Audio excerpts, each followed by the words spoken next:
Toujours en embuscade et puis bien sûr hein. la Française des Jeux, on va se surveiller de très près parce que là ça commence à se préciser et le peloton rentre à 27 secondes. Justement, tiens, revenons sur les échappées du jour avec un garçon que nous avons rencontré ce matin pour Bretagne séchée. Il fait partie de cette première grosse échappée du jour. Hein, c'est d'ailleurs lui qui est en train de mener cette échappée. Je veux parler bien sûr de Christophe Laborie qui nous dit la Bretagne, c'est chez nous. On est sur nos terres, donc c'est très important pour nous. On a passé quand même une bonne semaine. Hier, on se replace leader du classement par équipe, donc c'est très important pour nous. Et aujourd'hui, on espère continuer dans cette bonne vague. Allez, personne n'écoute à la Française des Jeux. On a fermé toutes les informations. Quelle va être votre tactique aujourd'hui pour les contrer? La tactique, ça va être surtout de ne pas courir à contre-temps aujourd'hui, de ne pas prendre la course en main pour pas obliger à avoir des hommes à rouler devant. Et puis bon, dans le final, on verra en fonction de comment ils vont faire. Mais bon, il va falloir être très vigilant. Oui, très vigilant. Voilà, on rappelle la composition de ce groupe de tête. Est-ce que c'est bon, ces 3 hommes? Maintenant 20 secondes, ça roule derrière, jonction, bientôt possible. Est-ce qu'un contre est possible à ce moment-là de la part de Laborie s'il est en forme? Pas forcément un compte, c'est vrai que 19 secondes, il reste encore 50 km. On voit que le peloton s'est amoindri. Il a au moins l'avantage de se retrouver à l'avant de la course. Quand on voit la configuration du peloton, on voit qu'il ne reste plus qu'une quarantaine, cinquantaine de coureurs. On voit des coureurs à l'arrière, comme ce coureur Bonajarier, je pense que c'est un coureur d'Aubervilliers, donc ça peut être... c'est Pierre Gouault. Voilà, qui lui en fait vient de crever. Qu'est-ce qui se passe? Il vient de crever. Il sait que derrière il ne pourra pas être dépanné par son équipe. Il a tout intérêt à continuer à pédaler en étant crevé pour pouvoir, comme le fait le coureur de la Cofidis, voilà, comme tous les coureurs le peuvent le faire maintenant, c'est qu'ils vont se retrouver à la sortie du poste, enfin du ribbon, avec justement leur staff pour pouvoir les dépanner. Voilà les crevaisons qui s'enchaînent. C'est vrai évidemment avec Laurent Évrard pour l'équipe de Wallonie. Tiens, une équipe de Wallonie qu'on n'attendait pas hier au Tour du Finistère avec une belle victoire d'Antoine Demoitier. Mais là, en tête de peloton, qu'est-ce qui se passe? Tiens, un petit groupe est en train de s'extraire. On roule, on s'observe. C'est logique. C'est les grosses équipes qui sont représentées, qui s'observent avec un démarrage d'un coureur de Big Mat qui est parti sur la droite, me semble-t-il. C'est ça, c'est que dans ce petit groupe-là, on retrouvait notamment un coureur de Bretagne séché qui, lui, a Christophe Laborie à l'avant et qui a tout intérêt à ne pas collaborer et à dire à ses compagnons d'échappée, écoutez, moi j'ai un coureur devant et moi j'ai aucun intérêt à revenir, c'est à vous de faire le boulot. Et on voit que derrière, en fait, il n'y a pas une entente cordiale, c'est que c'est des petits groupes. On voit regarder les espaces entre chaque coureur, ça roule très très vite. Et surtout qu'on voit que 14 secondes, on aborde une partie où justement on peut voir les coureurs de tête. Donc forcément, ça incite chacun à relancer. Et les coureurs devant, justement, sans à-coups, vont continuer à accentuer leur progression, sans justement avoir une différence de rythme, et vont pouvoir petit à petit être encore à l'avant de la course. Voilà. Alors voilà, Jimmy Engoulevent qui a crevé de la roue avant. Voilà. Un des favoris, il s'était donné en tout cas un très bon objectif sur cette course. Et effectivement, cette crevaison, voilà, un petit pied à gauche pour éviter de sortir et attendre sa voiture, qui ne peut pas arriver très vite parce que les routes sont étroites. Surtout que les voitures aussi, top petits groupes sont intercalés et sa voiture qui se retrouve derrière doit passer chaque groupe pour pouvoir le dépanner. Donc c'est quasiment impossible. Malheureusement pour lui, ça va être très compliqué pour revenir maintenant à 45 km de l'arrivée, de revenir en tête de groupe.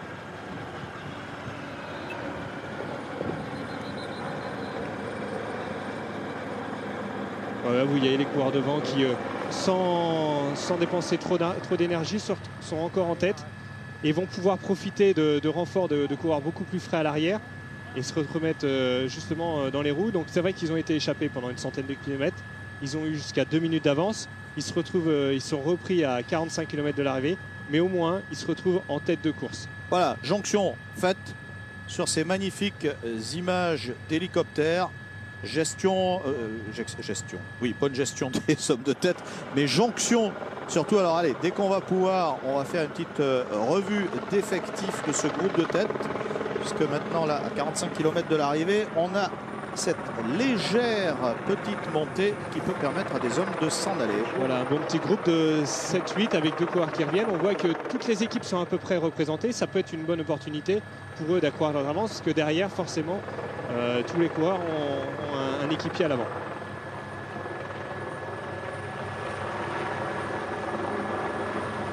Là, en fait, chaque coureur va plus ou moins attendre le prochain ribbon pour pouvoir refaire la décision. On voit que les coureurs vont rendre progressivement, que le peloton se reforme sur ces longues parties de route. On voit notamment Johan Lebon avec Adrien Petit de l'équipe Cofidis qui mène sans vraiment pédaler extrêmement vite. Mais justement, ils conservent leur position en tête de peloton pour pouvoir rentrer à l'avant sur ces fameux ribbons. Vous voyez un petit ribino monté. Johan Lebon justement là va profiter pour réaccélérer, pour refaire la différence. Voilà, c'est le ribin numéro 15. Vous savez, Johan Lebon. Johan Lebon qui a très envie, après avoir terminé dans le triplé, hein, il a terminé deuxième du Trobo-Léon l'année dernière. Il faisait partie du triplé avec Francis Amouret et Anthony Gélin. Eh bien, Johan Lebon rêve de le gagner, ce Trobo-Léon 2014. Va-t-il en être capable dans un pur style de cyclo-crossman? Et là, on voit que la moto le gêne, et c'est vrai que lui, il aimerait bien accélérer, il aimerait bien justement cette moto qui lui fait énormément de poussière, de justement prendre un peu de champ pour pouvoir avoir plus de visibilité. C'est vrai que la visibilité sur ce genre de rubine est extrêmement importante. Autant sur la route, vous suivez une moto, vous savez très bien que la route est lisse. Autant sur ce genre de chemin, vous avez un regard qui est beaucoup plus fuyant. Vous allez pouvoir voir à 10 mètres justement pour éviter tous les trous, toutes les pierres qui peuvent créer la crevaison. C'est pour ça qu'on le voyait d'un geste énervé demander à la moto de prendre du champ. Ouais, c'est bon signe ça. Voilà, pouvoir prendre les bonnes trajectoires. Regardez son regard. Voilà, très très bon signe. Voilà, et là sur la route il relance et regardez derrière comment ça s'étire et comment ça effrite. C'est là que ça fait mal. Ouais, attention parce que c'est peut-être le bon coup qui peut partir là. C'est vrai que Johan a vraiment donné un coup d'accélérateur pour faire la différence. Donc, vous voyez avec son petit coude, il a fait un petit signe de dire allez-y, aidez-moi à creuser le trou, sauf que derrière les coureurs sont comme lui, ils sont à bloc, même si ils sont derrière lui, ils sont à 2 mètres de lui et ils ont fait exactement le même effort que lui. Et on voit qu'un écart de une dizaine de secondes s'est créé sur un petit groupe, enfin sur un peloton qui a quoi, une trentaine d'unités. Et là par contre, si vous n'avez pas un coureur, si vous êtes dans ce groupe là, dans le groupe peloton de 30 coureurs, vous n'avez personne à l'avant, bah là c'est à vous de faire l'effort pour pouvoir le boucher, et c'est vrai que c'est extrêmement pénalisant. Voilà, on va essayer de voir si... oui, c'est pas possible si on n'a pas une minute. On aurait pu demander à notre motard une petite revue d'effectifs. De toute façon, c'est pas compliqué. On doit avoir nos 3 échappés précédents qui sont dans le groupe de tête, plus Johan Lebon. Petit, on va avoir de la place. Petit. Dumoulin. Ah, de la place. Vainqueur également ici du... Sam Dumoulin. Ah, c'est une bonne course tactique. Hein. Dumoulin qui est vainqueur il y a déjà 10 ans, c'est pour dire que c'est un coureur qui a de l'âge, mais c'est un coureur de l'expérience. Voilà, Tony Hurel de l'équipe Europcar qui a une bonne petite pointe de vitesse. Et voilà, et on retrouve un à un les coureurs. Voilà, ça c'est l'arrière du peloton. Ça c'est l'arrière du peloton avec encore une fois des crevaisons. On réclame beaucoup ces directeurs sportifs. Et on reconnaît la vitesse d'un peloton à sa forme. Et quand ce peloton forme une boule, c'est que ça va pas extrêmement vite. Donc ça veut dire que devant, les hommes vont pouvoir creuser un écart. À mon avis, on est à plus de 11 secondes, hein, Lilian. Je pense qu'on est à plus de 11 secondes déjà. Alors, dans ce groupe de tête, il y a aussi un coureur de la réserve de Rabobank, me semble-t-il, dont on va avoir l'identité dans quelques secondes. Un joli groupe, hein, ça a l'air quand même de s'entendre là devant et de se retourner, oui, mais peut-être pas trop, justement, pour pouvoir creuser un écart. Et surtout, on retrouve tout simplement les grosses équipes présentes au départ de ce Trobo-Léon, à savoir Cofidis, Europcar, Aubervilliers, la Française FDJ, AG2R, Bretagne Séchée. Je pense qu'on les a quasiment toutes citées. Il manque juste la Pomme Marseille et Roubaix-Lille Métropole. Mais dans les favoris, quasiment toutes les équipes sont représentées à l'avant. On voit, regardez sur la droite, la route à droite, on voit une voiture qui a coupé. Effectivement, les directeurs sportifs aussi, ils ont leur carte, et quand ils se retrouvent trop loin à l'arrière, ils profitent des routes pour pouvoir se retrouver plus facilement à l'arrière des échappées. Et Anthony de la Place. Ouais. Jeanne Lebon, c'est vrai que le trop gros, on l'a dit, deuxième l'année dernière. Et chez les Lebon, c'est un peu le trop gros Léon. Je pense qu'il a dû le voir quand il était gamin. Et son père a gagné ici même. Bon, ça date, c'est de 1987. Mais c'est une réelle culture. Adrien Le Petit, le sprinter de l'équipe Cofidis, qui se retrouve lui aussi à l'avant. Attention, c'est un coureur qui va vite. Et en cas d'arrivée groupée, je pense que la victoire peut lui être promise. Voilà, Flavien Dassonville pour Big Mat et Mike Teunissen, le coureur du team Rabobank Développement, le grand gabarit, le grand rouleur hollandais. Voilà une échappée où tout le monde prend bien son relais. Et on voit derrière que le peloton, effectivement, avec 8 équipes représentées à l'avant, forcément les équipes, les coureurs qui ne sont pas représentés sont pas normalement, pas nombreux. On voit que le groupe derrière délaisse un peu la poursuite et l'action. Oui, là pour le moment, on voit sur les visages que c'est pas simple du tout. Tout simplement, ces coureurs savent que c'est peut-être pas récupère. Oui, il faut récupérer. Bon, à 41 km de l'arrivée, on peut encore peut-être trouver des forces, mais devant le groupe est assez homogène et c'est un groupe qui peut faire une différence plus importante, même si pour le moment l'écart n'est pas très important, alors qu'on a vu sur la gauche, démarrer sur la gauche un coureur de Roubaix-Lille Métropole qui eux sont effectivement AG2R. pas représentés à l'avant. Contré par AG2R immédiatement. Hein. C'est vrai qu'AG2R, on les voyait, étaient tous à l'avant justement pour couper un peu ces efforts et éviter que d'autres coureurs ne relancent la course derrière.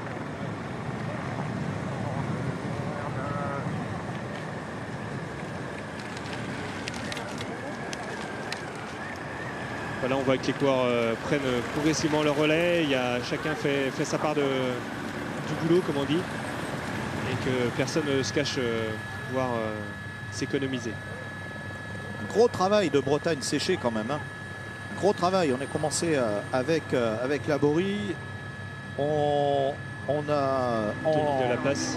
On a ensuite bien sûr Anthony de la Place qui prend le relais dans une nouvelle échappée. On a quand même dans cette équipe, on l'a dit, de gros objectifs sur ce Trobro Léon 2014, le 31e du nom.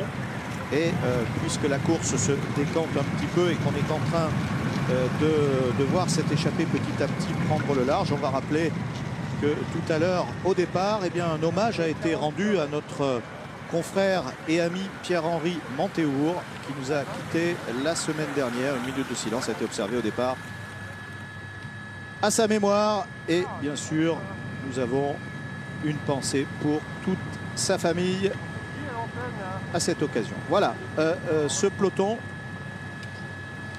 qui quand même, vous l'avez dit, c'est considérablement ralenti, mais il y a quand même encore tous les prétendants. Il y a quand même encore tout un groupe de prétendants à la victoire à l'avant. 15 secondes, il n'y a pas suffisamment d'écart.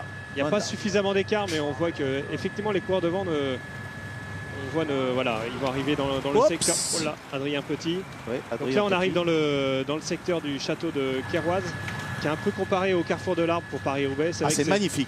Voilà, c'est magnifique. On a vu Johan Lebon se réalimenter. On a vu que vous regarderez bien sur les photos, surtout sur la vidéo, que Johan Lebon, c'est le seul qui a enlevé les manchettes. Et je pense qu'il forcément, il va redonner un coup d'accélérateur dans ce carrefour. Voilà, ce blanc ribine en faux plat montant. C'est là où l'année dernière, justement, Francis Mouret avait attaqué, avait tout simplement été chercher la victoire.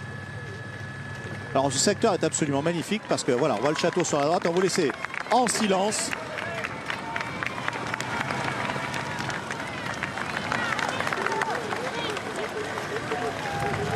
Découvrir ce magnifique passage avec quand même des difficultés pour Mike Teunissen, mais c'est pas là qui est le plus difficile. Ensuite on va tourner à gauche, voilà, on va redescendre, le magnifique plan évidemment, magnifique image du château de Kéroise. On va redescendre, légère petite redescente, on va passer sous le tunnel et après il faut remonter. Il y a une montée très difficile vers la ferme dans ce secteur, avec une ferme qui se trouve à la sortie de ce ribine, et là Voilà, on tourne à gauche. La descente, elle était hier. Voilà, il faut trouver son équilibre. Voilà, on va passer sous le tunnel après et remonter. C'est là que peut se faire une accélération avec quelques difficultés pour Anthony Delaplace qui a déchaussé.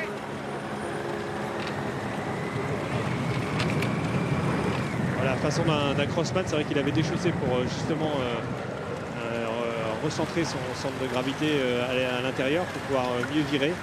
Et seulement en VTT, vous avez les pédales à double face. Là, vous êtes sur la route, donc vous avez qu'une phase. Donc à rechaussée, c'est nettement plus difficile. Tiens, justement, il y a une question qui me... Voilà, regardez, la sortie du tunnel. Ah, accélération à la sortie du tunnel. Et là, vous tournez à gauche. Et là, ça monte pendant 300-400 mètres. C'est là que l'année dernière, Francis Moret avait créé son démarrage. Lui qui était encore dans le groupe de derrière. Peut-être qu'aujourd'hui, il va exactement refaire la même tactique. Flavien Dassonville qui accélère pour Big Mat. Et Samuel Dumoulin dans sa roue. Avec Joanne Lebon, Tony Hurel, voilà, vous avez Denis Sen. monté jusqu'à la maison. Alors effectivement, sur route, ça a l'air de rien. Sauf que là, l'adhérence n'est pas du tout la même. Et les efforts sont démultipliés. Alors, question technique justement, Lilian. Alors qu'on aperçoit la fin de la montée là juste au bout. Au niveau par exemple de la pression des boyaux, qu'est-ce qu'on fait? Il y a une pression particulière sur les boyaux pour éviter les crevaisons. On monte des boyaux particuliers? Alors c'est vrai qu'on monte des boyaux avec des sections beaucoup plus importantes, justement pour pouvoir gonfler moins. L'inconvénient de gonfler moins, c'est que vous avez plus de chances de crever. Donc il faut justement mixer tous ces paramétrages. Bon, allez, de règle générale, vous allez gonfler, là où vous gonflez à un boyau à 8 ou 9 bars, vous allez gonfler 2 bars en dessous. Après, c'est vrai qu'entre le début et fin de course, même votre boyau va perdre un demi-bar. Donc on va aller sur les 7 bars à peu près, 6,5. Alors on voit que ça fait mal, hein, notamment du côté du WC La Pomme Marseille avec des jumeaux, un des frères Gongalves qu'on a vu passer devant nous. Et puis Kevin Ista, c'est son premier, justement, tiens, Kevin Ista, c'est son premier Trobro Léon au coureur de l'équipe IAM. Nous l'avons rencontré avant la course et justement c'est un garçon qui était relativement tendu et qui nous a fait part de ses impressions. Kevin Ista, on l'écoutera dans quelques instants. Toujours le groupe de tête, les 7 coureurs, ça s'entend quand même relativement bien devant, moi je trouve. C'est vrai qu'ils ils sont surtout homogènes, puisque chacun a réussi à passer sur l'Euro très difficile. Et on le voit encore groupé où chacun passe régulièrement son relais.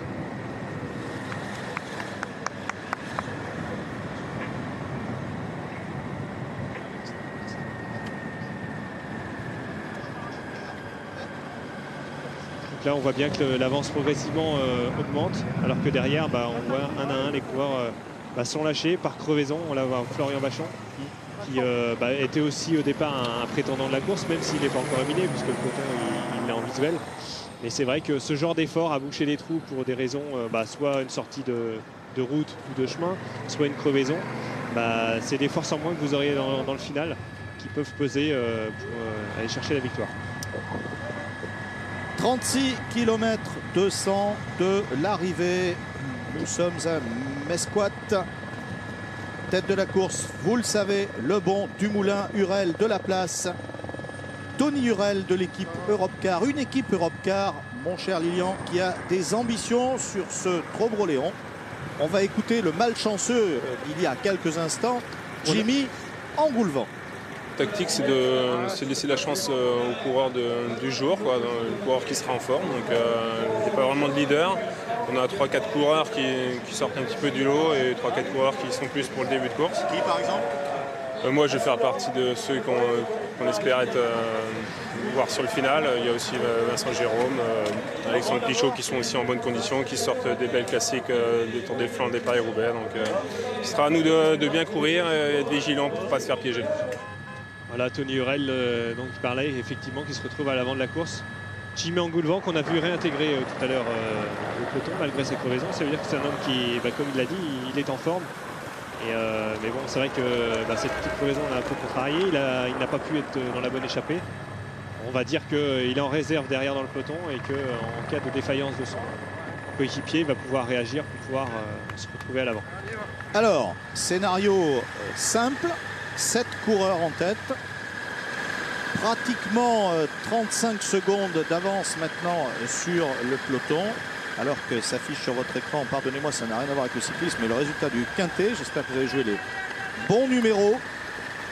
Pour l'instant, parmi ce groupe d'échappés, si l'avance continue de croître, eh bien, il y aura de bonnes chances pour l'arrivée. Et dans quelques instants, on ne va pas le faire tout de suite, mais dans quelques instants, on se fera notre petit pari, notre petit pronostic pour un vainqueur potentiel. Il va falloir analyser, je vais y arriver, mon cher Lilian, toutes les forces de ces hommes de tête avec un peloton quand même qui n'a probablement pas dit son dernier mot dans ce Ribin numéro, je pense que ça va être le 17, Mesquat, c'est ça.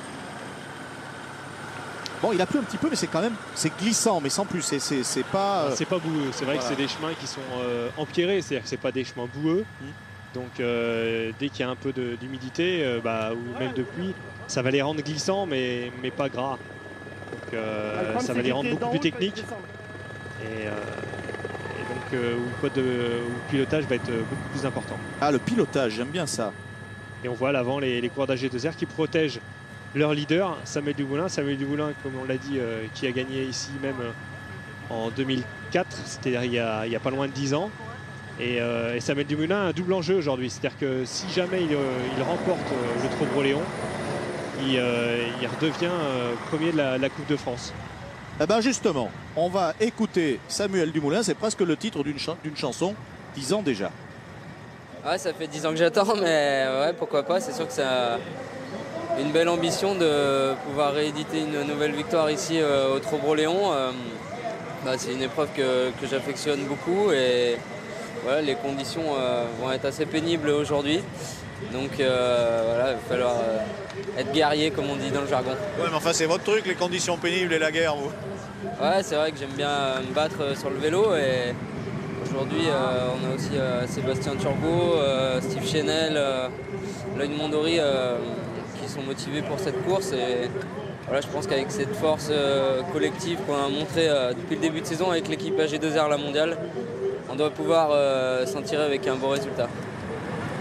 C'est vrai que Samuel Dumoulin, quand on l'a vu signer, moi je me suis fait la remarque quand on l'a vu signer ce matin la feuille d'émargement, le visage très fermé, très concentré. Il était déjà, comme on dit, il était déjà dans sa bulle, il était déjà concentré sur sa course.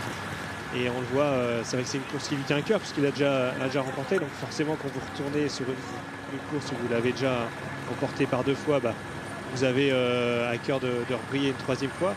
Et on le voit maintenant, il se retrouve à l'avant de la course. Et c'est cette concentration-là qui permet aussi d'être le meilleur de vous-même.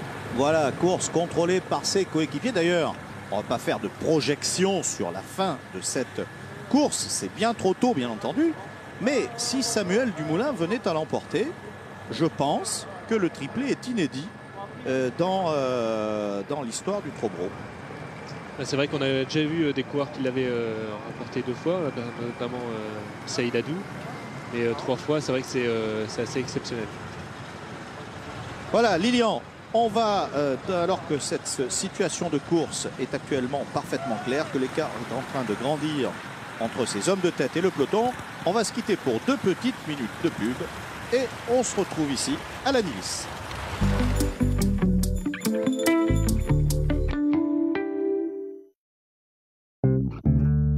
Mon Sveltes au chocolat est à la fois ferme et tellement fondant.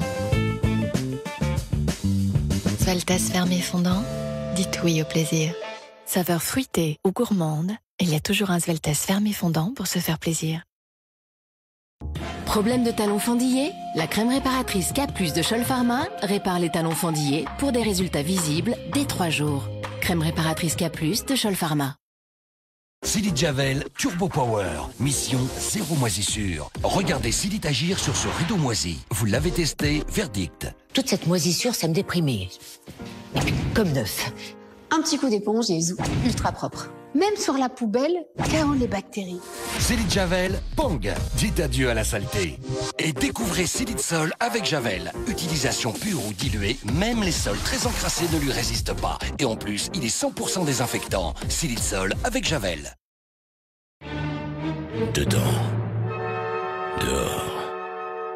Dedans. Mahalox combine 2 antiacides et agit rapidement sur les brûlures d'estomac. Dehors. Dedans. Dehors. Mahalox. Prenez le pouvoir contre les brûlures d'estomac. Médicament indiqué dans les brûlures d'estomac et remontée acide. Pas avant 15 ans. Les cafés Méo sélectionnent les meilleures origines de café du monde. Également disponible en capsule. Café Méo, torréfacteur de saveur depuis 1928. On fait du sport ensemble. Du sport élec. Free Action, l'électromusculation tactile sans fil de Sport Élec. Musclez-vous. Le secret de ma ratatouille, la sélection de mes légumes. Et leur cuisson délicate. Mais surtout, je leur chante des chansons d'amour. Casse-grain, une autre idée du légume.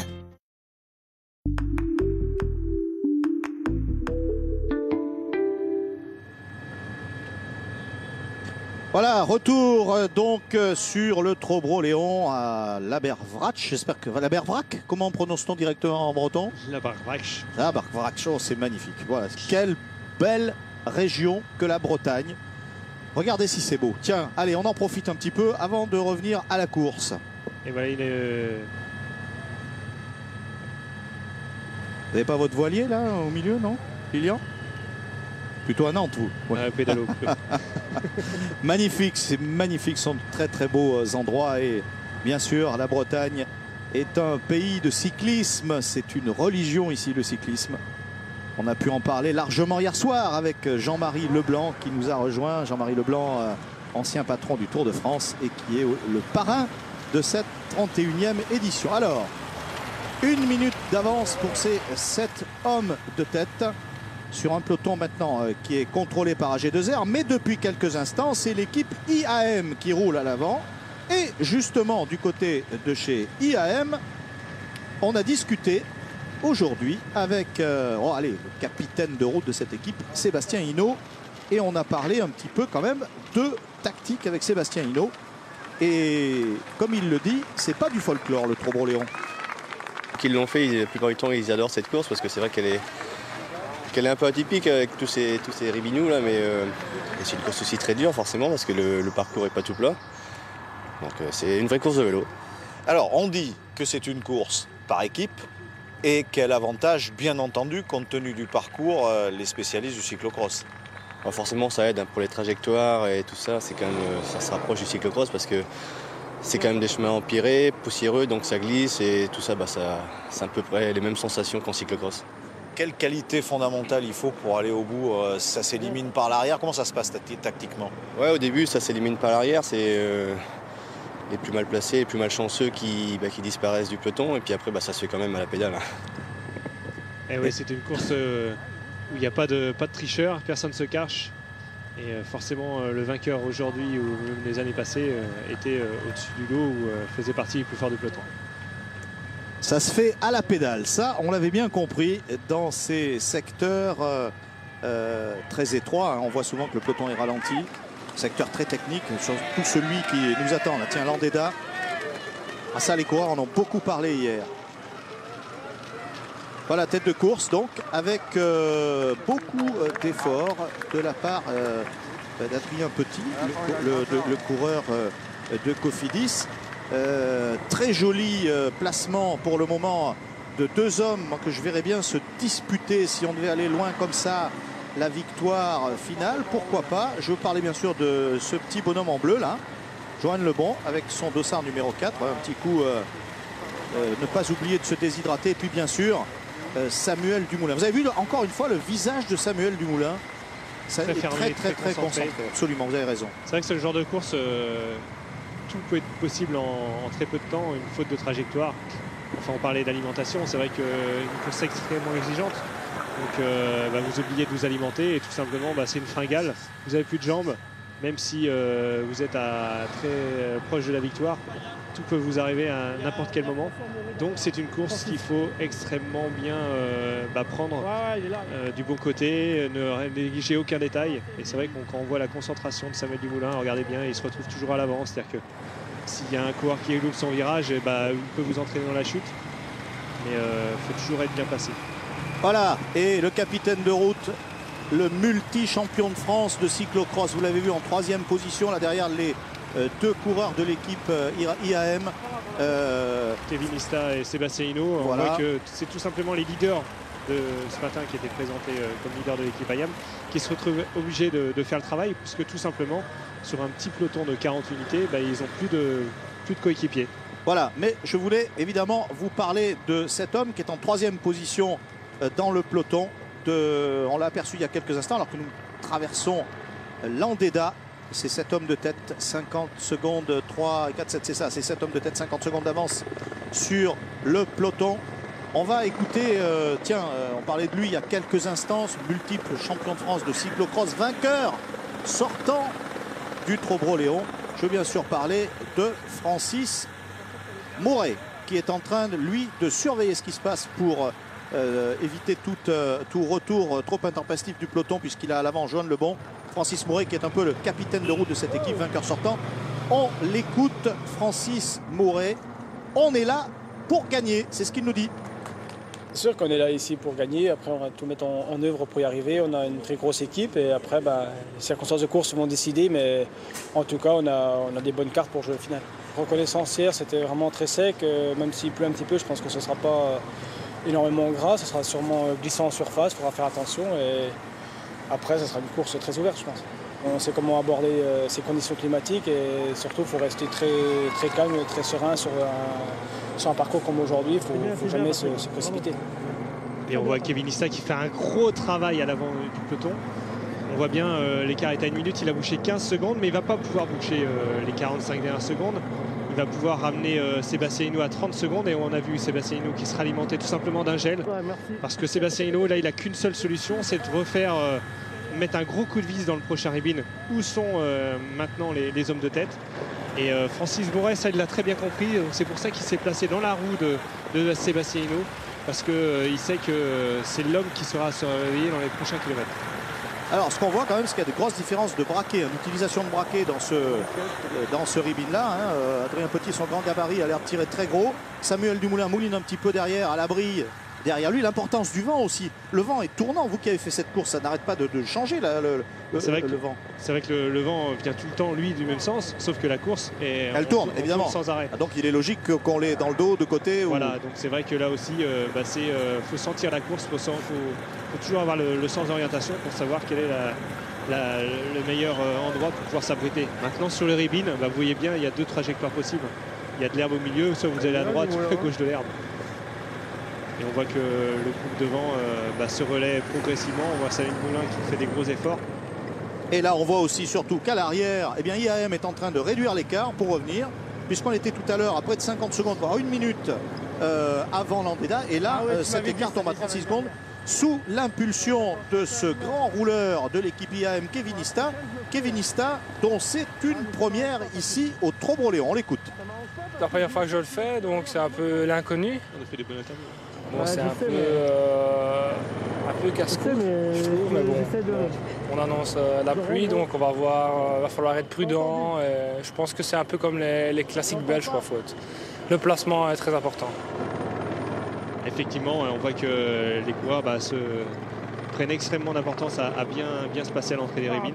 Là, on voit que Kevin Ista, lui reste encore des forces, il va tout donner et au moment où il n'aura plus de force, on verra que Sébastien Hinault va faire le dernier effort et il va essayer de boucher les 30 dernières secondes. Ça va être extrêmement difficile, mais peut-être que Sébastien Hinault pourra compter également sur des équipes non représentées comme Wallonie-Bruxelles, Véranda Classique, qui sont eux aussi belges et qui connaissent bien la théorie de ce genre de course. Alors, pour le moment, pour le préciser tout de même à nos téléspectateurs qui nous rejoignent donc de la région centre, de la région Pays de Loire et de la région Bretagne, Position en tête de la course, dont 7 hommes, Johan Lebon, Adrien Petit, Anthony Delaplace, Samuel Dumoulin, Tony Hurel et pour la Française des Jeux, Flavien Dassonville. Un écart qui est en train de se réduire sur le peloton qui est en train de revenir sous l'impulsion des coureurs d'IAM Cycling, l'équipe suisse dirigée ici par l'ancien sprinter Eddy Seigneur et dont le directeur sportif principal, le manager, est Serge Bechery, que nous saluons s'il nous regarde. Eh bien, on va quand même rappeler que nous sommes dans la moyenne à 40 km/h, moyenne horaire à 40 km/h, ce qui, somme toute, est assez rapide. Assez rapide parce que, comme on a dit, vous n'êtes pas uniquement sur des routes, vous êtes sur pas mal de relances, pas mal de changements de direction. Ça casse un peu le rythme, mais les coureurs, c'est vrai qu'on roulait extrêmement vite depuis le début de cette course, mais qu'on l'a dit tout à l'heure, un groupe de 8 coureurs qui a pris dès le départ 8 minutes. Et on voit que là maintenant, depuis qu'on a pris la prise en tête, l'allure descend petit pas. Toujours un gros travail de Kevin Lista qui donne tout ce qu'il a et va essayer de se rapprocher le plus possible du groupe de tête.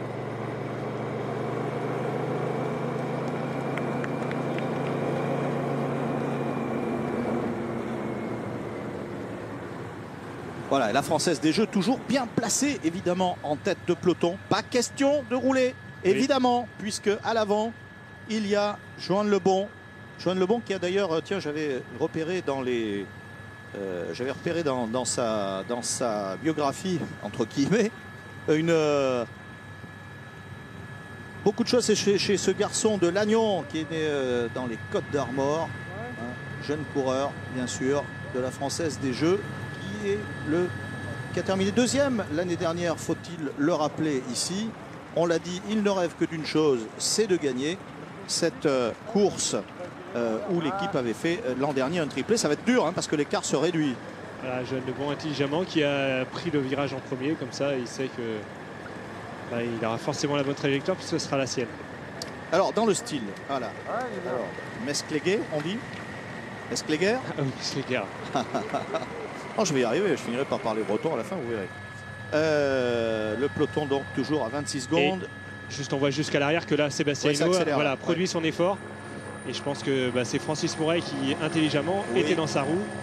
Laurent Pichon qui lui était en 4e position a intelligemment laissé quelques mètres pour pouvoir permettre à son leader Francis Mouret de pouvoir filer avec Sébastien Hinault. Alors, c'est le moment de rentrer. La grande bagarre n'est pas encore déclenchée.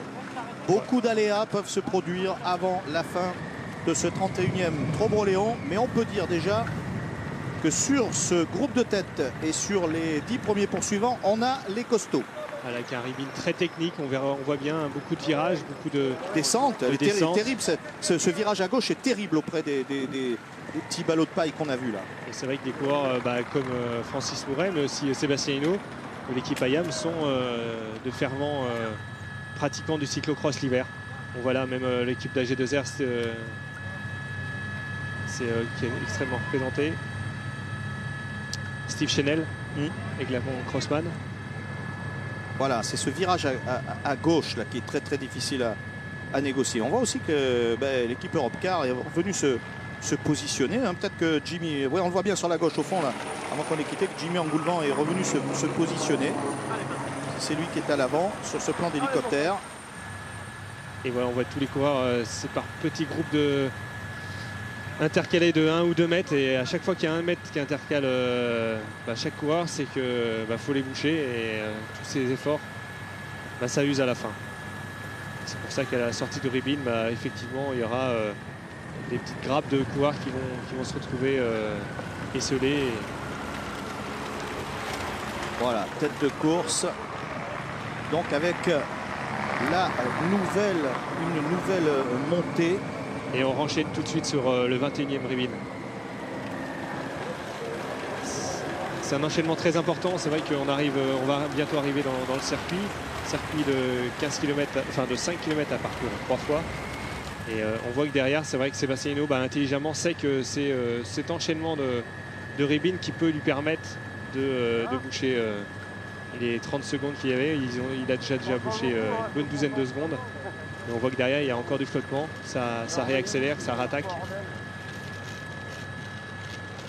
Voilà, on va donner un coup de chapeau quand même à tous nos pilotes et nos caméramens sur les motos. Voilà, Johan Payot. Ouais, Johan Payot, oui, qui du team La Pomme Marseille, qui a du mal à suivre le rythme. On va saluer donc le travail de nos JRI et de notre pilote d'hélicoptère et la personne qui est chargée de la prise de vue dans l'hélicoptère. Parce que je crois qu'on fait des prouesses aujourd'hui sur l'antenne pour pouvoir vous donner le meilleur compte-rendu possible de cette course. Et on voit un Samuel Dumoulin. Mais moi, qui me semble en tête de ce groupe d'échappés, même si l'écart va se réduire et qu'il va y avoir probablement de nouveau une jonction, je sens que Dumoulin est en pleine forme, vraiment en pleine possession de ses moyens et en pleine concentration. Oui, on l'a dit, c'est vrai que au départ de la course, il avait cette course en tête. Crevaison chez IAM. Il avait cette course en tête et intelligemment, il prend forcément la première trajectoire pour éviter justement, regardez ce que le coureur d'Aubervilliers, cette moto qui est venue s'intercaler et qui lui a fait perdre 3-4 mètres. Et on voit que derrière l'avant-garde du peloton est en train de revenir progressivement. On annonce 11 secondes.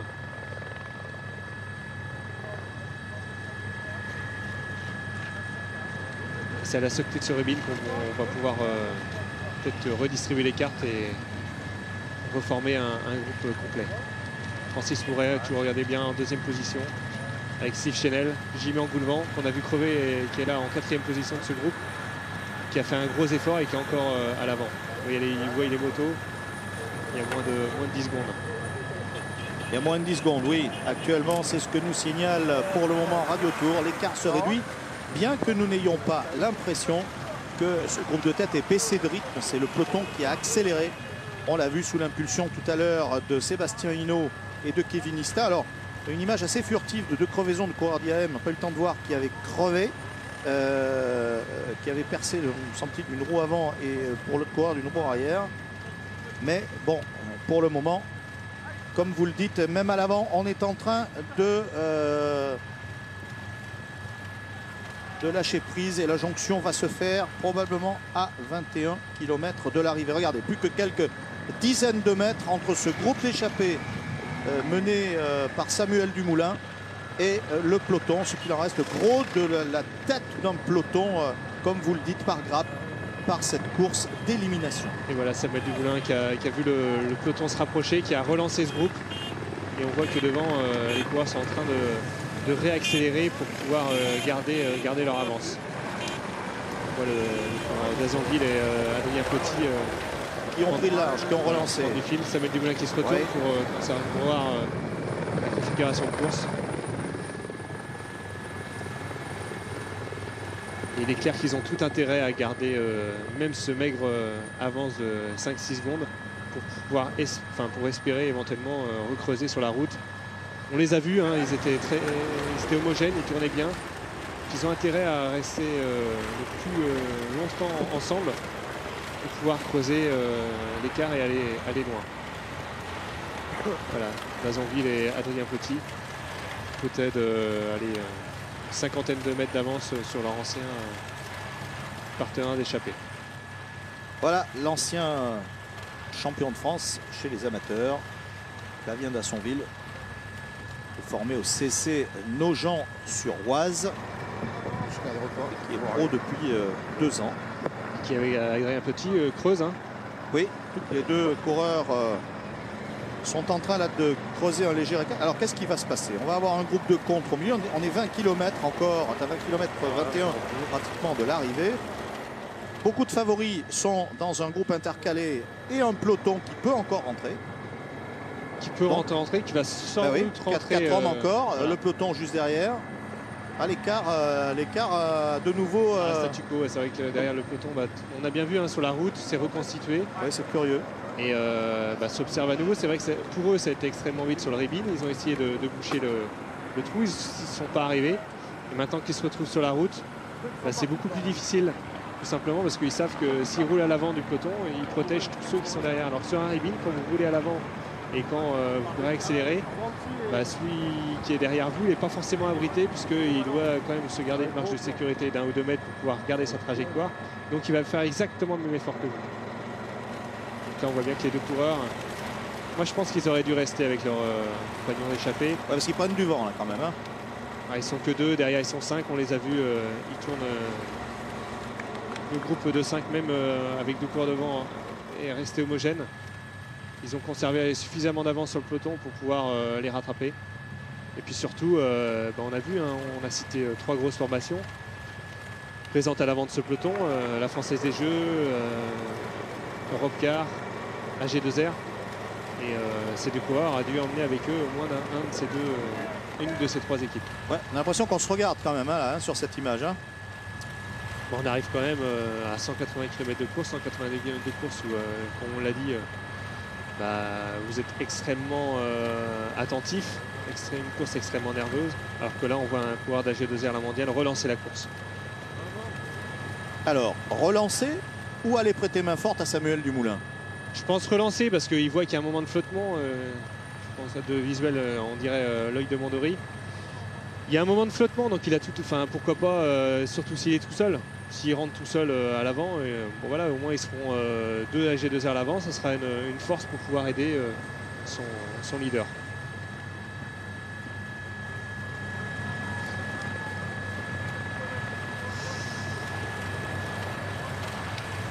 Voilà, Loïc de Mondori effectivement en tête. Joli style. Joli style pour Loïc Mondori qui va essayer de rechercher le groupe de Samuel Dumoulin et éventuellement lui donner un coup de main pour pouvoir rattraper les 2 coureurs qui se retrouvent à l'avant. Adrien Petit et Dazonville qui progressivement creusent. Bizarrement, à 2, ils vont plus vite que les 5 derrière. Voilà, avec toujours voilà, Adrien Petit qui prend le temps de s'alimenter avec un petit compote rapide là. Un peu de sucre rapide, on est à 18 km de l'arrivée et puis maintenant un petit relais de Flavien Dassonville, de coureurs en excellente position, de rouleurs qui ont créé maintenant, vous le voyez, un tout petit écart. Et toujours, il y a 4 coureurs intercalés, donc le groupe Dumoulin, va-t-on dire, Hurel, de la place, et puis Loïc Mondori qui est allé, qui tente le tout pour le tout. Il les a en visuel. Alors, remarquez, ils se voient tous là de manière, le groupe de chasse, entre guillemets. Loïc Mondori qui est allé se positionner pour s'abriter un petit peu du vent, qui va passer à gauche de la moto comme en poursuite. Voilà, pour aller rejoindre peut-être ce groupe de 4. Mais le peloton est là. Et lui aussi n'a pas trop de danger pour le moment à revenir. Alors 20 secondes, 35, vous regardez les écarts. C'est pas suffisant. Voilà. Et là, il tourne à droite, il rentre sur le circuit. Il rentre donc à l'opposé de la ligne d'arrivée. Et il leur reste maintenant 4 passages sur la ligne. 4 passages sur la ligne avec Cédric Pinault à l'arrière du peloton pour la Française des Jeux. Voilà, les 2 hommes de tête. Tiré à gauche, un ribbing, ils vont rentrer dans le dernier ribbing qu'ils auront à parcourir 4 fois. Un ribbing qui est pas très technique, enfin pas très un beau ribbing, mais quand même, un peu technique puisqu'il a 2 virages successifs, gauche-droite, et surtout à la sortie du ribbing, vous avez un long faux plat montant pour aller chercher l'arrivée. On va rappeler quand même que pour l'équipe Cofidis, ça s'est plutôt bien passé hier avec Julien Simon qui a terminé 2e du Tour du Finistère, et qu'aujourd'hui, finalement, cette équipe, elle n'est pas encore là. Ça a plutôt bien passé, sauf que lui... Oui, en fait, oui. Il s'est laissé pour lui, ça s'est mal passé. Pour lui, ça s'est mal passé. Voilà. C'est peut-être pour ça, c'est ce que je voulais vous faire dire, peut-être pour ça que l'équipe a décidé de réagir aujourd'hui, ici, et de se montrer encore plus à l'avant et de ne pas subir la course, bien que ça n'enlève rien à la victoire hier d'Antoine Demoitier, le jeune Belge de l'équipe Wallonie-Bruxelles au Tour du Finistère. Non, mais hier, c'est vrai que Julien Simon sur le Tour du Finistère s'est retrouvé un peu dans la même configuration, 8 coureurs devant, c'était le plus fort. Malheureusement, tout le monde l'a regardé faire et il y a un coureur qui en a profité. Tant mieux pour lui, c'est un jeune coureur belge de l'équipe Wallonie. Et Julien Simon n'a pu finir que 2e. Bon, dans son malheur, il a quand même repris le leadership de cette Coupe de France. C'est bien là l'essentiel pour l'équipe aujourd'hui. Allez, cette fois, on est entré, vous l'avez dit, puisque sur la ligne d'arrivée que va nous montrer dans quelques minutes l'excellent Anthony Forestier, la ligne d'arrivée s'est remplie. Il y a du monde, puisqu'on sait maintenant que les coureurs sont partis depuis 4h32. et que là maintenant on est entré dans la phase, pas critérium, mais pas loin, le principe du critérium avec des tours à répétition autour de l'Anilis pour mieux profiter encore de cette fin de course. 2 hommes en tête, un groupe de chasse à 28 secondes en compagnie de Samuel Dumoulin, d'Anthony Delaplace, de Tony Hurel et j'oublie qui, Lebon. Et le peloton à 43 secondes. Ces 2 hommes finalement ont encore un petit peu de temps devant eux pour gérer, on va dire, une avance qui pour le moment, elle n'est pas très confortable, mais elle commence à devenir intéressante. Et attention, hein, sur ce Trovoléon, les défaillances sont fréquentes. Et bien s'alimenter, bien s'hydrater, même si il ne fait pas extrêmement chaud aujourd'hui à l'hélice, bah, c'est important. Voilà, on voit une avance qui s'accentue. On voit aussi que bah, le peloton, le gros peloton revient sur le groupe, on va dire Samuel Dumoulin. Et donc ça peut aussi redistribuer les cartes, puisque maintenant on va voir, comme je vous le disais tout à l'heure, les grosses équipes qui ne sont pas représentées à l'avant, en les nommant la G2R, la Française des Jeux et Europcar, qui vont forcément collaborer pour revenir sur ces 2 hommes de tête. Donc maintenant ça va être un autre match pour eux où non seulement il va falloir qu'ils ne diminuent pas leur allure, mais en plus qu'ils conservent suffisamment d'avance sur un peloton de plusieurs unités avec des coureurs qui vont se sacrifier pour leur leader.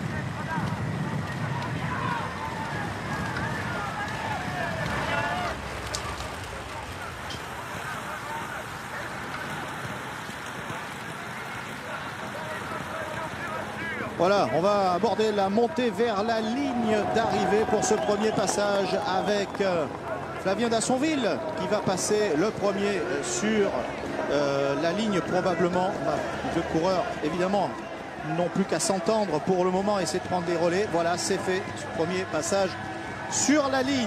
Voilà, c'est vrai qu'on l'a vu, hein, ça monte pas énormément. Mais je peux vous le dire, pour l'avoir vécu, c'est vrai, elle fait très mal. Ben, ça se voit hein, dans le virage qui est juste avant la ligne. Alors, vous avez vu, petite particularité pour Adrien Petit, je ne sais pas si c'est un pari, on lui demandera à l'arrivée. C'est laissé pousser une magnifique moustache qui est à la mode dans le peloton. Allez, attaque de Bretagne Séché à l'arrière d'un coureur de Bretagne Séché pour essayer de combler un petit peu le retard et de passer sur la ligne en montrant une capacité de réaction. Ça veut dire que maintenant, il n'y a plus de groupe intercalé, c'est fini, c'est le peloton qui est maintenant à la poursuite de ces 2 hommes avec... là maintenant une course menée par Jean-Pierre-Luc Perrichon pour Bretagne Séché et ce qui reste du peloton, une 50aine d'unités avec Arnaud Gérard que j'ai vu aussi et Florian Vachon qui fermait la marche de ce peloton avec la cohorte maintenant des directeurs sportifs. Allez, on va essayer d'observer ce qui se passe maintenant dans les contre-attaques puisqu'elles vont fuser et voir si les 2 hommes de tête que nous retrouvons vont réussir à conserver leur avance dans un parcours qui semble glissant, hein, d'accord, et sinueux, avec, comme vous l'avez parfaitement dit, Lilian, des petites montées qui ont l'air comme ça rectilignes avec un très bon revêtement, mais qui font mal. Voilà, ce petit virage à gauche, là, vous voyez les hommes de tête, vous avez monté un raidillon. Effectivement, la chaussée elle est humide et pour les hommes de tête, c'est aussi un avantage. Parce que ça va éviter que derrière les hommes prennent trop de vitesse et donc ça va un peu les condenser et donc devant ils vont pouvoir continuer leur petit train-train et éventuellement à 13 km de l'arrivée entrevoir la ligne d'arrivée, enfin entrevoir la victoire. On voit que Jean-Luc Perrichon justement lui essaie de boucher le trou. Et vous voyez les écarts entre les coureurs tout simplement parce que la route étant glissante, chacun prend sa sécurité dans son pilotage. Jean-Luc Perrichon voit échapper avec un coureur de l'équipe réserve de Rabobank, un autre de l'équipe Wallonie et également une équipe AG2R. Putain de merde.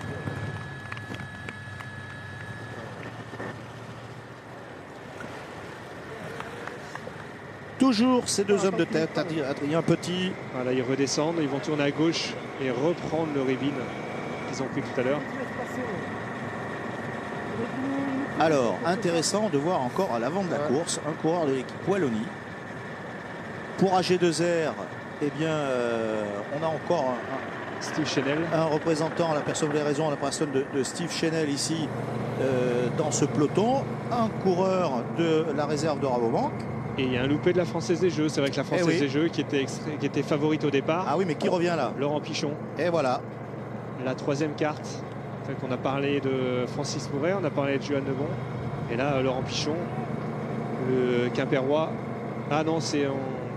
Mais les gars, on sait même pas qui est à l'antenne. Non, c'est Pinot. Cédric Pinot. Cédric Pinot. Ouais, mais alors Cédric Pinot. Merde. Hein. Bah, vas-y. Cédric Pinot, il a une devise dans la course. C'est ma meilleure défense, c'est l'attaque. Mais il vient de le prouver.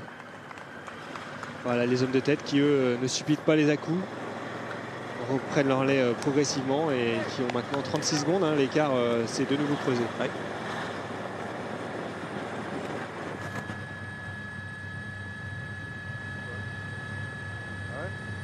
Ah, ça s'entend bien devant, hein. C'est vrai qu'à deux, c'est pas compliqué. Bah oui, ça dépend, sauf ça ira moins bien probablement dans le dernier tour, la victoire ou dans les 2 derniers kilomètres, quand la victoire sera en jeu. Oups, on est passé très près du portique. À toi, à moi. Ouais, voilà. Oui, mais à toi, à moi, 37 secondes, c'est bien parce que c'est pour l'instant suffisant, mais si derrière on accélère, ça peut revenir. 10 km, c'est encore suffisant pour combler 37 secondes.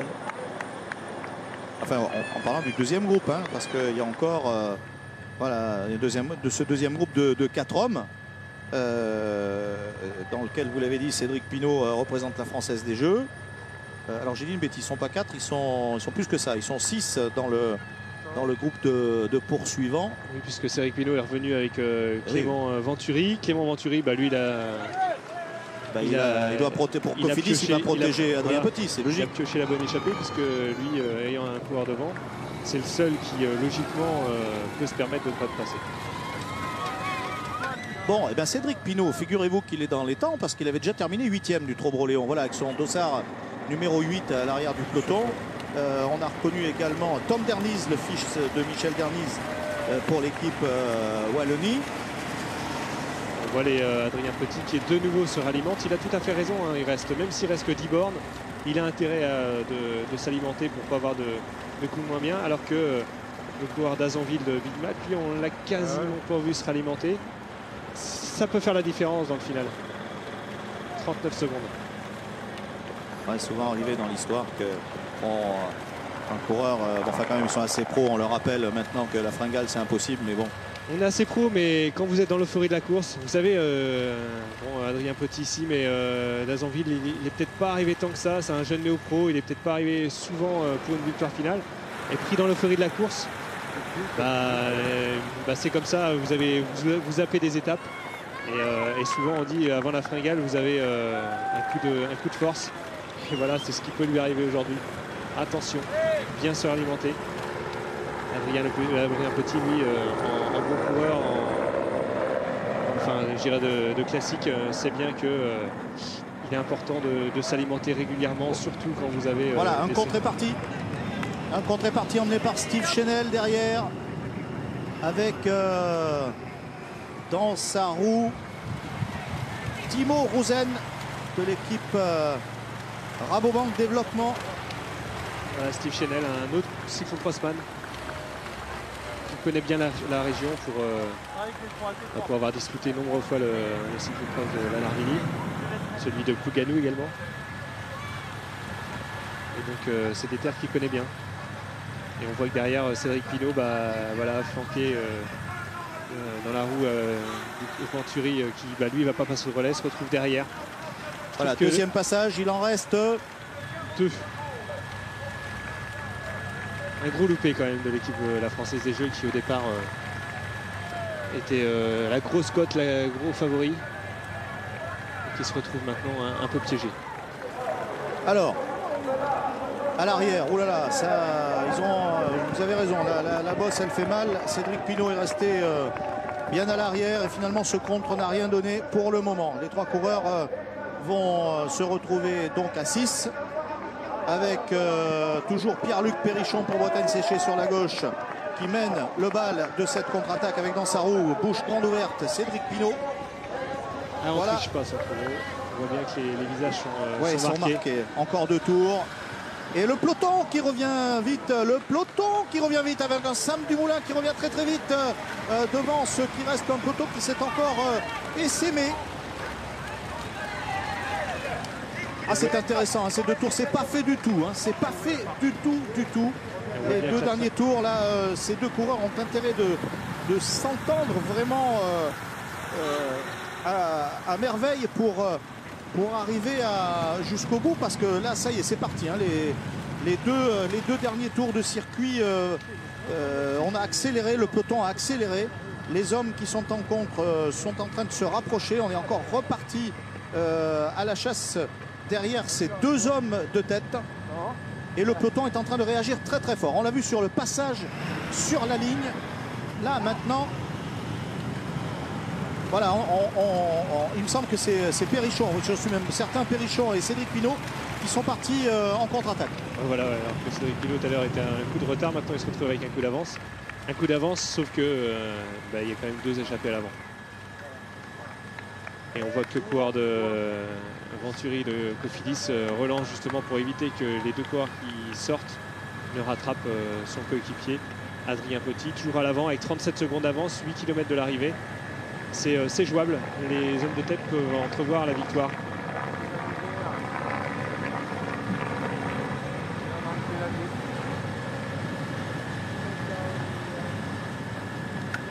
Les coureurs de tête qui vont replonger sur le ribine. Avant-dernière passage. Maintenant, je pense qu'ils vont commencer à 37-36 secondes d'avance. Ils peuvent commencer à entrevoir la victoire. Donc alors, forcément... Steve Chenel, pourquoi j'ai dit Périchon? Mais non, c'est bien. Ils vont forcément penser à la victoire. Donc pour Adrien Petit, qui va vite au sprint, la tactique elle est simple. C'est de rester avec Fabien Dazanville. Par contre, pour Fabien Dazanville qui lui ne va pas, sait que Adrien Petit va plus vite que lui, a intérêt de l'attaquer. Bien choisir son secteur, bien choisir son endroit. 7 km de l'arrivée, ils ont intérêt quand même à rester groupés jusque dans le dernier tour.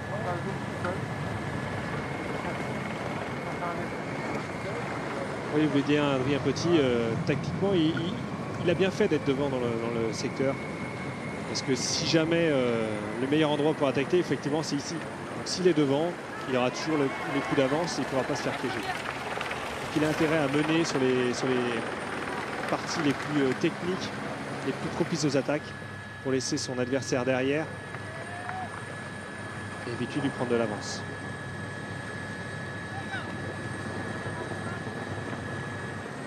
Alors, dans ce final, à moins de 10 km maintenant, 2 hommes de tête, la puissance d'Adrien Petit, le coureur longiligne de l'équipe Cofidis, comme on l'a dit tout à l'heure, arbore une magnifique moustache qui peut-être lui portera bonheur. Flavien Dassonville, coureur de l'équipe Big Mat Aubert derrière, de Big Mat pardon, derrière, avec vous avez vu, c'est retourné légèrement pour voir où en étaient les poursuivants. Les poursuivants, ils sont au nombre de 2. On va les apercevoir. Il y a Pierre-Luc Périchon pour Bretagne Séché qui est en train de rouler très très fort à l'arrière pour revenir sur ces 2 hommes. On va l'apercevoir dans quelques instants alors que nous sommes toujours avec les hommes de tête. Pierre-Luc Périchon pour Bretagne Séché qui est juste en train d'entrer lui de lâcher légèrement Cédric Pinault. On voit que l'allure n'est pas la même. Hein. On voit bien que les 2 hommes derrière vont beaucoup plus vite que les. Voilà, un petit vent de face. Il va falloir rentrer. Et le peloton n'est pas loin. Le peloton, ça va être un final suspense. Le peloton n'est pas loin du tout. Est-ce que dans ce match, les 2 hommes de tête vont arriver encore à tenir? Il reste un passage, c'est l'avant-dernier passage sur la ligne et on se parle. Ça discute et je pense qu'ils n'ont pas intérêt à relâcher leur effort. Attention, même s'il reste un tour, même s'il reste moins de 10 km, il faut absolument tout donner jusque quasiment les 3 derniers kilomètres. C'est pas maintenant qu'il faut jouer la victoire, c'est prochain tour. Derrière, si ça revient très fort. Voilà, Lilian, si vous en étiez là, qu'est-ce que vous feriez, vous? Le problème, c'est que nous, on est derrière notre écran, on voit tout ce qui se passe. Ah oui, mais vous avez été là quand même. Et seulement quand vous êtes devant, vous ne savez pas forcément les écarts, vous n'avez pas forcément l'ardoisier pour pouvoir juger. Donc effectivement, ça fait déjà plus de 30 km qui sont à l'avant de la course.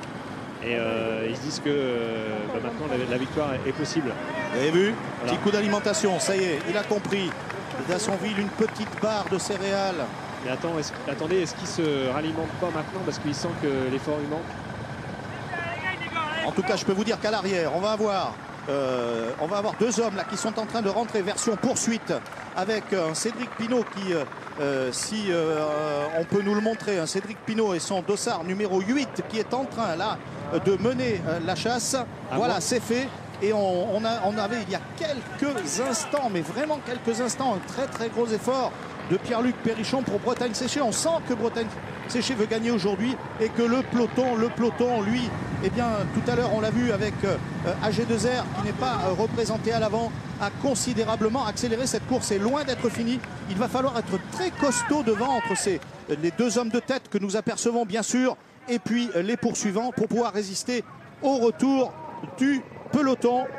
On voit maintenant que Adrien Petit est venu se positionner à l'arrière. C'est l'avant-dernier passage sur la ligne. C'est l'avant-dernier passage. Attention, il ne faut pas se tromper de tour. Il faut quand même continuer à collaborer ensemble pour garder l'avance. On voit que les deux hommes derrière, je vois notamment le coureur de Périchon, le coureur de l'équipe Bretagne Séché, a un beau coup de pédale. Et je pense qu'à partir du moment où ils vont commencer à les voir en ligne de mire, ça peut trahir les hommes de tête. Attention.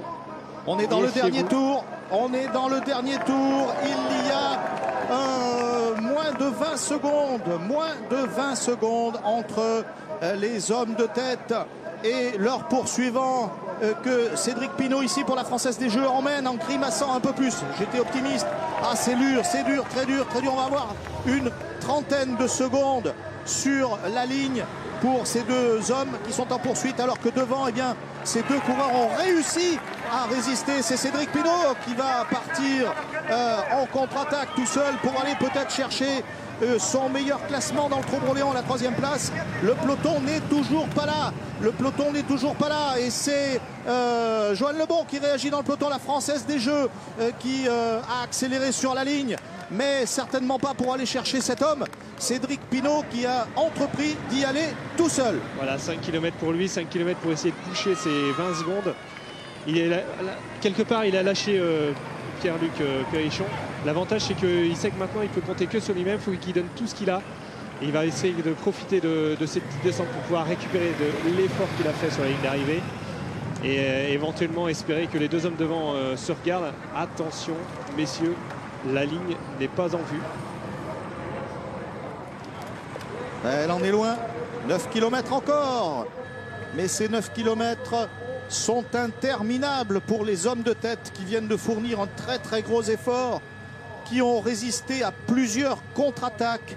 Il y a maintenant une situation claire, ce sont ces deux hommes en tête de course, avec un Adrien Petit, moi qui me semble très puissant, un Flavien Dassonville qui a retrouvé un petit peu d'énergie, mais qui fait beaucoup de travail à l'avant. Et puis à 26 secondes, Cédric Pinault, le coureur de la Française des Jeux, qui a terminé 8e ici en 2013 et qui va aller peut-être chercher un meilleur classement s'il arrive à tenir. Derrière, je pense que Pierre-Luc Périchon sera repris par le peloton. Le peloton est au-delà des 30 secondes, pratiquement 40. C'est pas trop tard, voilà. Mais c'est beaucoup trop de temps pour le... Non, il est tout seul, Périchon, voilà, tout seul, et le peloton va arriver juste derrière lui. C'est un peu... Oula, vous avez vu? Oups, il a failli la roue arrière qui a glisser de la roue arrière, Cédric. Manque de lucidité, on est en bec de sel, on a la bouche grande ouverte. On produit un très gros effort pour essayer de rentrer. C'est compliqué pour le coureur de la Française des Jeux. C'est compliqué, mais à la fois il n'a plus le choix maintenant. Il sait que de toute façon derrière les coureurs du peloton, ses coéquipiers, ses leaders du jour ne pourront plus jamais devenir. Donc tous les espoirs de la Française des Jeux reposent sur ses épaules. Il a intérêt à boucher ses 26 secondes. Et comme je le disais tout à l'heure, espérer que ses coureurs, vous voyez bien, pédalent beaucoup moins vite, sont dans un effort beaucoup moins soutenu, pensent déjà à la victoire. Mais attention messieurs, les coureurs de derrière peuvent encore revenir. Voilà, on va arriver dans l'avant-dernier secteur, puisqu'il faudra encore le parcourir dans le dernier tour.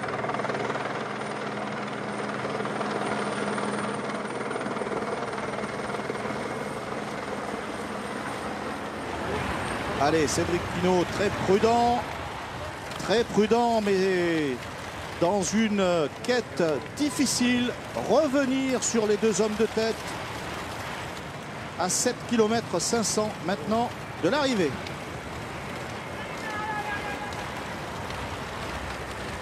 « 20 secondes pour Cédric Pinault. Il a retouché 6 secondes quasiment en 1 km. C'est faisable.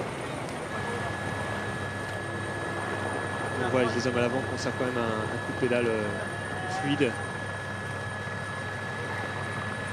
Bien relancé. Important de bien relancer à la sortie du secteur pour pouvoir reprendre un maximum de vitesse.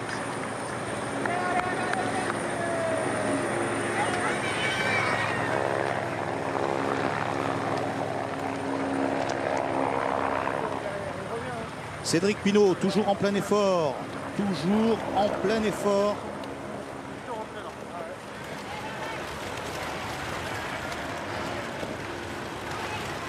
Mais avec le vent de côté, toujours pas en vue des deux hommes de tête qui font la course parfaite pour le moment. Alors bon, on va rappeler quand même que pour ce qui concerne Adrien Petit, c'est quand même un coureur, il a le profil des coureurs des sprinteurs et puis surtout on fait des classiques flandriennes. Hein. Le coureur du Nord, d'Arras.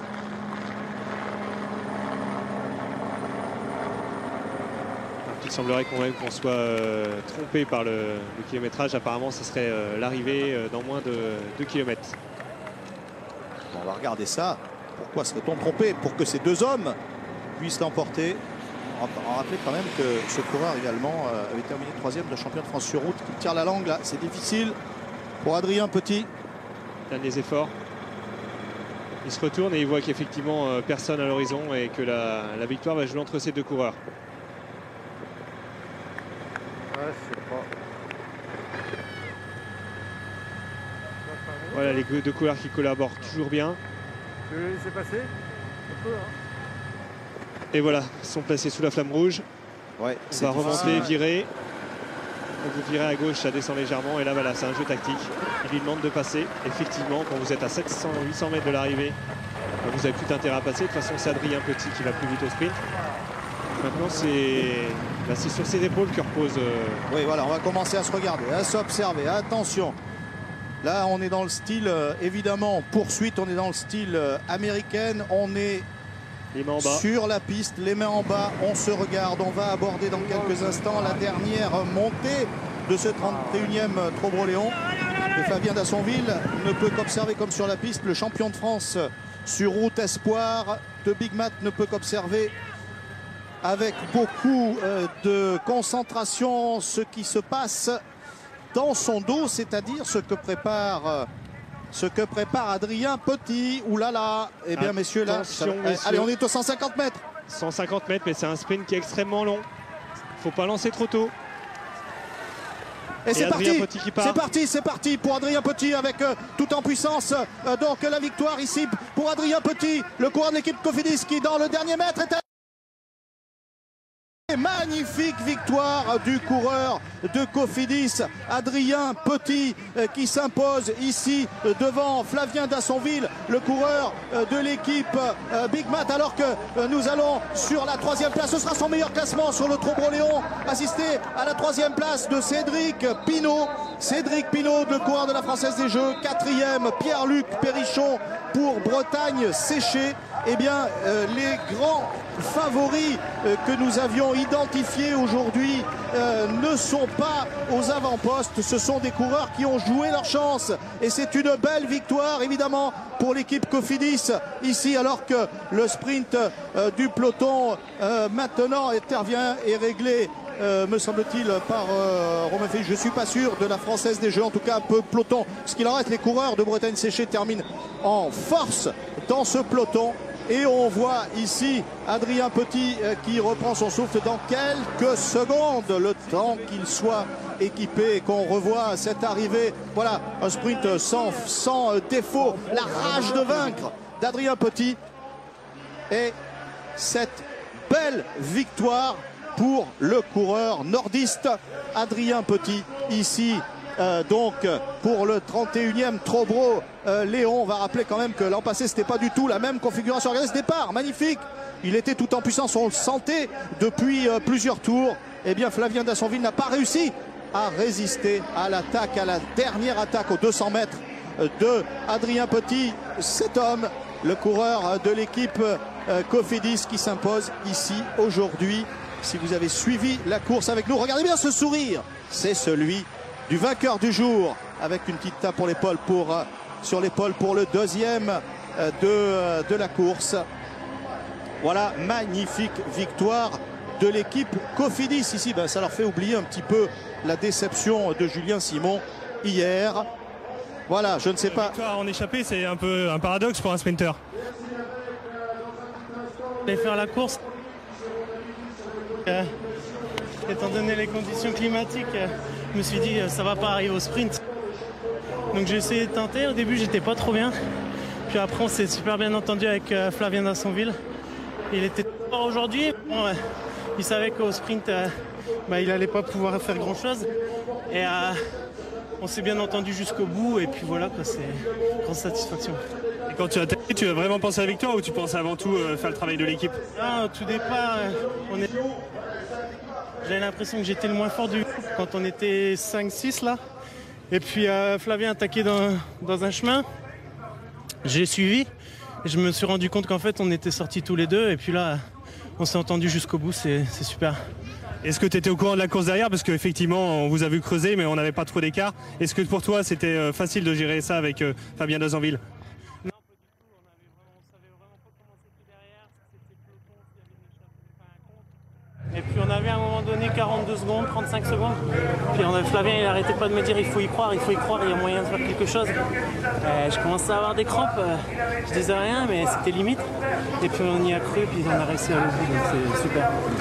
On sait que tu as un cours de classique, on sait que le début de saison a été extrêmement beaucoup de courses pour toi. Quelle va être la suite de ta saison maintenant? Une coupure peut-être?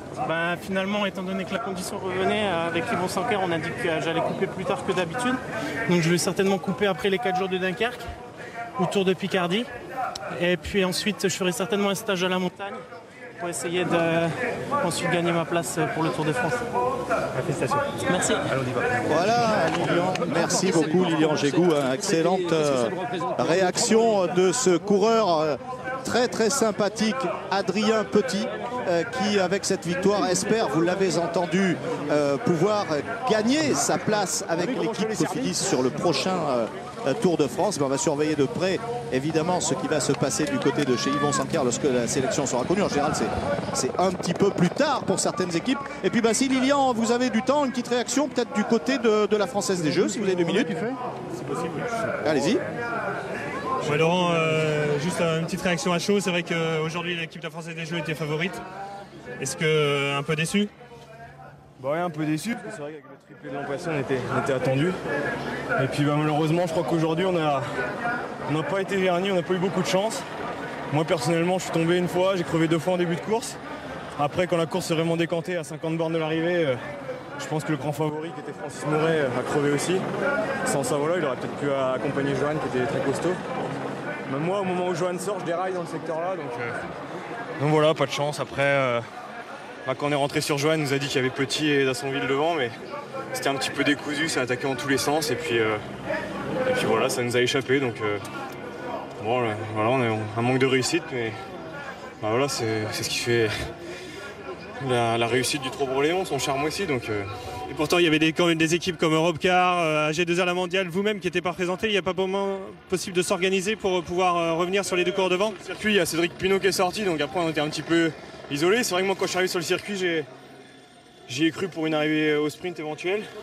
Mais voilà, je sais pas, on n'a pas eu le temps de trop discuter. C'est vrai que c'était décousu, Europcar ou Europcar se sont pas organisés. Voilà. Okay, merci beaucoup Lilian. On va revoir le classement de cette épreuve aujourd'hui. Donc victoire d'Adrien Petit devant Flavien Dassonville, 2 coureurs que l'on n'attendait pas forcément à cette belle fête, mais tant mieux pour eux, ils l'ont mérité. Cédric Pinault en 3e position. Merci de nous avoir suivis sur Bretagne, Pays de Loire et Centre avec les moyens de la filière. On se retrouve suite du programme avec les chansons d'abord.